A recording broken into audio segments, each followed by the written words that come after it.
Bentrovati cari amici di Economia Italia. Oggi parliamo di questo scherzo epico finito male ai danni del premier, il lolaigile premier Giorgia Meloni. Perché ne parliamo?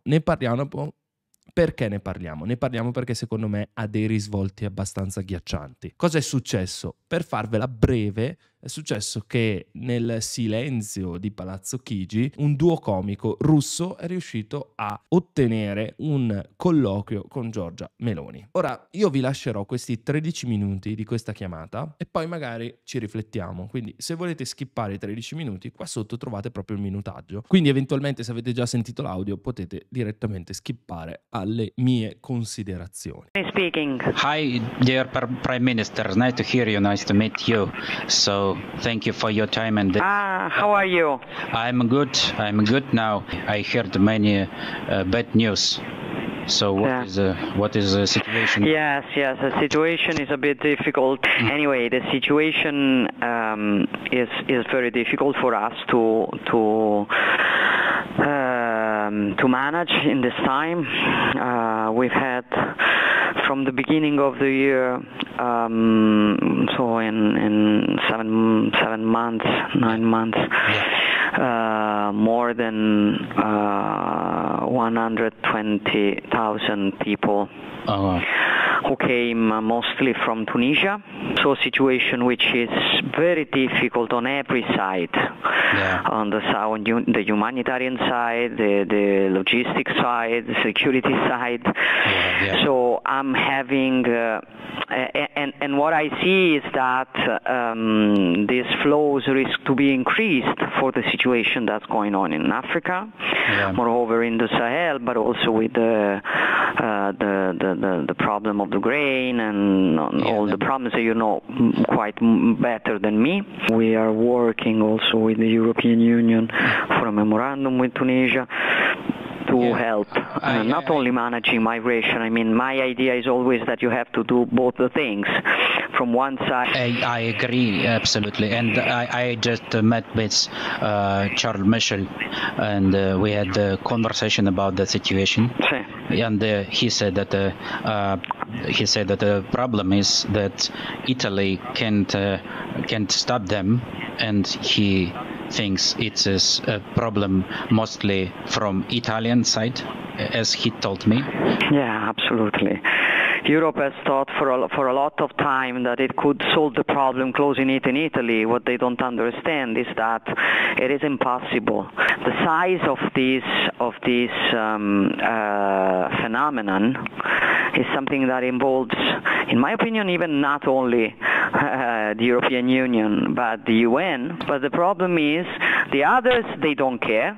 They didn't always also respond to the telephone when they pass by, and they do all agree that only Italy has to solve this problem alone. It's a very stupid way of saying things. I tried to talk to Macron, but he also refused to understand my position. I also think that it is not fail of Italy. Can I ask you something between me and you? And I know you will be. Do you think what is happening in Niger, for example, is something against France? I see, especially now because of they demanded. Okay. Anyway, I see that France is a bit pushing for kind of intervention. Yeah. But I'm trying to understand how we can support a diplomatic effort. Any military action. We have to be careful. Yeah, of course, because France really they don't understand what will be other consequences. It will lead to another migration crisis if it will be military operation, because now we see the big risks. But you know, but they have got other priorities which are not migration in nations like Niger, as you know. So their point of view is not necessarily mine. I mean, yes, they've got the uranium and they've got the FCA. Yeah. So they've got some priorities which are national priorities for France. That's why we are trying also to tell them we have to be come si dice, we don't have to do things that can create more problems than those we already have. But another problem is how to work in line of new Black Sea initiative. What do you think about unblocking some Russian banks in this line? I think we have to discuss it. I think we have to find a solution for instead the situation is impossible to face for us. So there must be solutions found for it. I've been also discussing it in the G20. We already did a meeting. Yeah. Yes, in the meeting about Africa, we've been discussing it. If we allow Russia to blackmail us, that could be always worse. But if we don't find other solutions, becomes a problem that is impossible. So somehow we have to go out from that. Somehow Poland could be the right way, but I see they're having problems. So I think that the problem is we all expected that war could finished because of fine Ukrainian counteroffensive, but now I see that it is not so successful as we expected now. So it means that the war is not finished, and it's what my friends in the continent, they are waiting for any peace negotiations or any negotiations between Ukraine and Russia to stop that conflict. Yeah, I understand that. And also migration, and also the problems that we are having, and inflation, and the prices of energy. And inflation, that makes it very difficult the winter is coming too. The winter is coming too, and we don't know what will be this time. And that is what one of my strategy plans, as you know, on which I'm trying to discuss with the other European countries about this plan of investments for energy in Africa. I think that could be, well, it's not immediate, absolutely, when you begin doing investment. First days of November, we will present here in Rome, in this conference, our MATE plan for Africa, which is this kind of involvement in investments, moreover, in energy for African countries to produce the energy they need and also to export if they can. Next year, we will also lead the presidency of the G7. I know. And I would like to focus our presidents of G7, moreover, on the topic of Africa. Yeah, I see we are going to an era where we can't manage it no more. It's already too late. May I ask? So we have to move. May I ask? And that is what I will say. Yeah. May I ask? What do you think about the plans of some officials from the UK to send some migrants in Rwanda? Yeah. What do you think? I haven't discussed. I don't know which are the elements of this deal. Yeah. For the problem that we have is also that these people coming illegally are impossible to integrate. We don't know they lost lots of time for the time that we process their requests, and then many of them will lose. Some of them they finish in the hands of criminal organizations. Yeah, but some of them they go in other countries and they try to send them back. And but does the European Commission understands this? What? Does the European Commission understand this? That it is... the European Commission says that understand it. The problem is how much time it needs to give concrete answers. For in the conclusions of the European Council, in the words of Ursula von der Leyen, they absolutely understand it. But when you ask them to take the money, to invest, to help, to discuss with these countries, well, that becomes more difficult. I have to say the truth. Yeah, of course. It is also about Tunisia. I organized this memorandum between Europe and Tunisia that President Zayed signed with us in the middle of July, but he didn't see €1 yet. How do you estimate the conflict in Europe between Ukraine and Russia? How long it will take to understand it? What is the position? You had conversations with President Biden and others, so. Well, I see that there is a lot of fatigue, if I have to say the truth, from all the sides. We're near the moment in which everybody understands that we need a way out. Yeah. The problem is to find a way out which can be acceptable for both without destroying the international law. I've got some ideas about it, on how to manage this situation, but I'm waiting to understand to the right moment, try to put on the table these ideas I've got. But you see that Ukraine is not successful to do these things. But you see that Ukraine is not successful. Ukraine is not so successful as we expected, as we all expected for this spring. The counteroffensive of Ukraine is maybe not going as they were expecting. Yeah. It is going, but it didn't change. I mean, the destiny of the conflict. Yeah. So everybody understands that it really could last many years if we don't try to find some solutions. The problem is, which is the solution acceptable for both without opening other conflicts? You know what I think about Libya. No, maybe you don't know, but we could discuss it for hours, my friend. What it happened to Libya. Maybe today somebody understands that the situation after was not so good. Yeah, it's true. Was not better. And it's another crisis. It is energy crisis. Make our brain work. Yeah. And now we also need money, but we don't ask any other institution like the European Commission give us money. But I see that all money of the European Union is going on Ukraine now.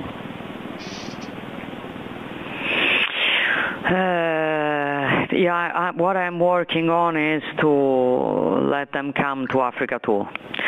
That is my first commitment, as you know. If you follow a bit what I go around telling everybody from the Americans until NATO, I'm saying all over that we have to take care about Africa. So I also don't agree with the national ideology of Ukraine. I mean, Bandera, that they're nationalists, because it is that thing that Russia especially hates. No, I didn't understand that. You don't agree with nationalists inside Ukraine. I mean, they're ultra nationalists, like Banderas or. Well, they are no. I don't agree on that. They have the right to do that. I think the problem with nationalism is a problem that Putin has. I'm talking about Stepan Bandera. Stepan Bandera, he is like a person who Russia presents like Hitler. Well, I don't know that. I think that they are doing what they have to do and what is right to do, and we are trying to help them. Yeah, I agree. Anyway, Madam Prime Minister, thank you for this conversation. I need to go. No, thank you. I hope that we can have also other occasions. Thank you very much. Bye. Thank you very much. Bye bye. Ora passiamo quindi a qualche considerazione su questo tema, su questo evento, su questo fatto. Dobbiamo porci, secondo me, alcune domande. La prima domanda da porci è: chi ha permesso tutto ciò?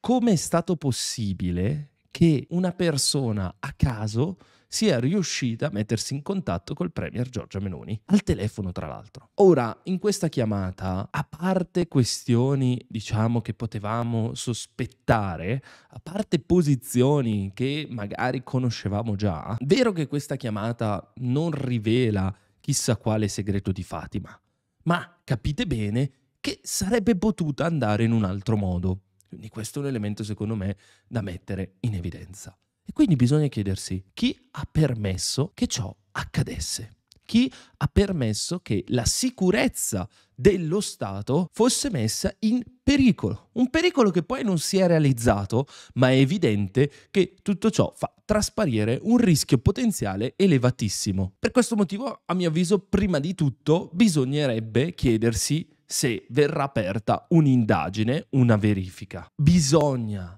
mettere nero su bianco cos'è successo. Cioè, se non mettiamo nero su bianco quello che è successo, se non descriviamo in modo trasparente anche ai cittadini com'è stato possibile arrivare al premier con una chiamata, allora se non riusciamo a fare questo c'è qualche problema. E non con i tempi biblici italiani. Questa cosa bisognerebbe realizzarla a stretto giro. Non bisogna trovare scuse, bisogna agire. Sicuramente chi ha responsabilità deve dimettersi. Vuoi che sia il ministro degli esteri, vuoi che sia un funzionario secondario. Se tu sei un funzionario e non ti sei accorto che non stavi parlando appunto con il capo dell'Unione Africana e il tuo lavoro è quello, allora c'è qualche problema. Bisognerebbe chiedersi chi ha posizionato questa persona in quella posizione. Se il ministro degli esteri, oppure il ministro della difesa, oppure la stessa Giorgia Meloni. Posto che Giorgia Meloni è responsabile della catena di comando. Non esiste una leadership senza responsabilità. Come diceva qualcuno, da grandi poteri derivano grandi responsabilità, oppure se preferite il pesce puzza dalla testa. Io non so cosa ne pensiate voi, ma secondo me sarebbe opportuno quantomeno che Giorgia Meloni si assuma le sue responsabilità. Poi siamo in Italia, le dimissioni non avvengono grazie a tutto ciò, perché appunto non siamo un paese normale, noi siamo sempre un paese abbastanza sopra le righe, quindi diciamo che non mi aspetto delle dimissioni, ma quantomeno una presa di responsabilità, trasparenza e comunicazione seria da parte delle istituzioni nei confronti dei cittadini, perché qua stiamo parlando di una falla nella sicurezza, non stiamo parlando di bruscolini, non stiamo parlando di cose di secondo aspetto, almeno a mio avviso personale. Ora Crosetto, ministro della difesa, è uscito con un tweet dicendo: quando un centralino passa una chiamata internazionale e ti dice che il tuo interlocutore è Tizio, tu parli con Tizio, perché dai per scontato che lo sia, perché se fai il presidente del Consiglio o della Camera o il ministro, ti affidi a uffici che vagliano e controllano per te. Potrebbe avere anche ragione Crosetto, un presidente del Consiglio, un ministro, il presidente della Camera o del Senato hanno altre mansioni e compiti da rispettare e da portare avanti. Ma mi chiedo, chi ha posizionato questa persona all'interno della catena di comando e di controllo? Se non siamo responsabili del nostro staff, chi lo è? Bisognerebbe poi chiedersi se per caso ci sono questioni politiche dietro il passaggio di questa telefonata. Anche qui si può pensare male e si può compiere peccato, ma è inevitabile fare un collegamento rispetto ad alcuni partiti politici nella maggioranza che in passato sono stati parecchio vicini alla Russia. E quindi bisognerebbe chiedersi se per caso questi collegamenti hanno qualcosa a che fare con questa telefonata. Se ciò fosse vero, sarebbe gravissimo. Altro tema che secondo me rimarrà senza risposta, perché anche gli altri dubito fortemente che riceveranno udienza, ma magari mi sbaglio, è come mai Giorgia Meloni, che parla di piano Mattei da un anno e mezzo, o forse più, non sia stata in grado di riconoscere il capo dell'Unione Africana. Se gli sta così tanto a cuore la questione africana, che viene citata ogni 3 secondi e mezzo da Giorgia Meloni, quando ne ha la possibilità, quando ne ha l'opportunità, non perde appunto occasione per parlare di questo piano Mattei, e poi vediamo nella concretezza che non c'è dialogo. Cioè, se io sto portando avanti un progetto così importante, così mastodontico, così energizzante per l'economia italiana, dopo 1 anno e mezzo non mi aspetto che tu non sappia riconoscere la voce al telefono del capo dell'Unione Africana. Suppongo che tu abbia già avuto degli scambi, delle interlocuzioni con lui. Non vi pare? Queste sono le mie opinioni in merito a questo scherzo epico finito male o finito bene. Fatemi sapere le vostre qua sotto, e se per caso siete d'accordo con la mia argomentazione lasciate pure un like, in caso contrario lasciate pure un dislike. Noi ci vediamo presto per una nuova live, un nuovo video, molto probabilmente questa sera una discussione su Israele e la Palestina con Francesco Intraguglielmo, orario o le 19 alle 20, molto più probabile alle 20. Io vi ringrazio per aver ascoltato, buona giornata a tutti, ciao!